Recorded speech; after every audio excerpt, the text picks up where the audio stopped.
Bonjour, bienvenue dans Uppercut by Pastor G. Et comme vous le savez, nous terminons la série Amour vrai.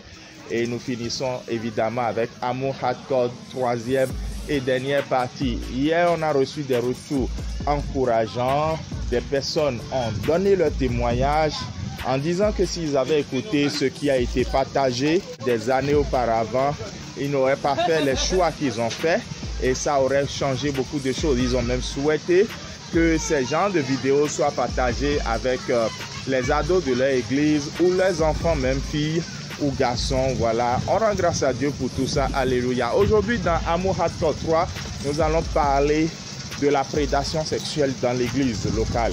Oui, je jette un pavé dans ma propre mare. Je suis en train de parler de prédation sexuelle dans l'église locale même. Et je vais lire un texte dans 1 Jean chapitre 3, verset 18. « Petits enfants, n'aimons pas en parole et avec la langue, mais en action et avec vérité. » Voilà un verset que plusieurs frères ont exploité. Oui, ils ont exploité des versets semblables pour demander à des jeunes filles dans l'église de coucher avec eux. Tout simplement parce que, en fait, l'amour ne doit pas être tout simplement vécu en parole, mais aussi en action. Mais ils ont juste oublié d'appuyer en vérité aussi, parce que ça, ils ne l'ont pas cité dans le verset. Écoutez, bien-aimés sœurs, surtout c'est à vous que je parle. Oui, l'amour n'est pas en parole seulement, l'amour passe par des actions. C'est pour ça qu'il y a en fait les langages de l'amour. Et parmi les langages de l'amour, il y a beaucoup de langages qui sont en fait des actions, telles que les dons, c'est des actions, telles que le toucher physique, c'est des actions.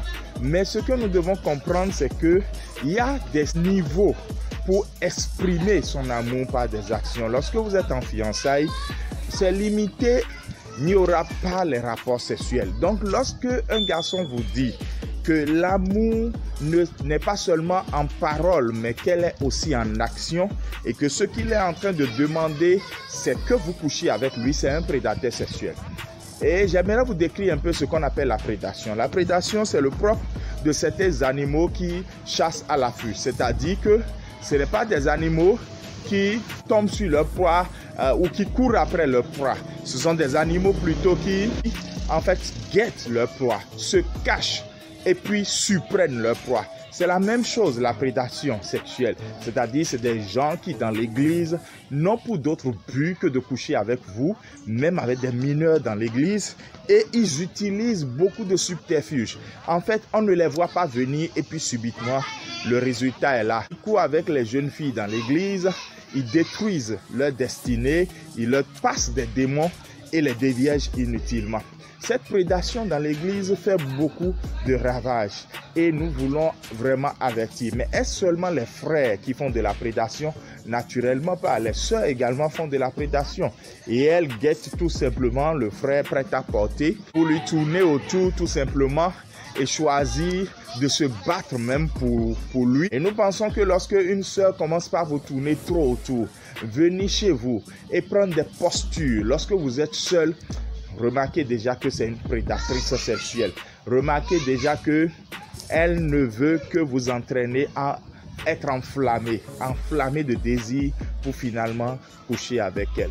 Donc, nous pensons aujourd'hui qu'il faille dire que l'amour, en effet, n'est pas que en parole. L'amour est en action, mais c'est avec des niveaux. Lorsqu'on est en fiançailles, lorsqu'on est dans l'église, lorsqu'on n'est même pas fiancé, il est hors de question de prouver l'amour par les rapports sexuels.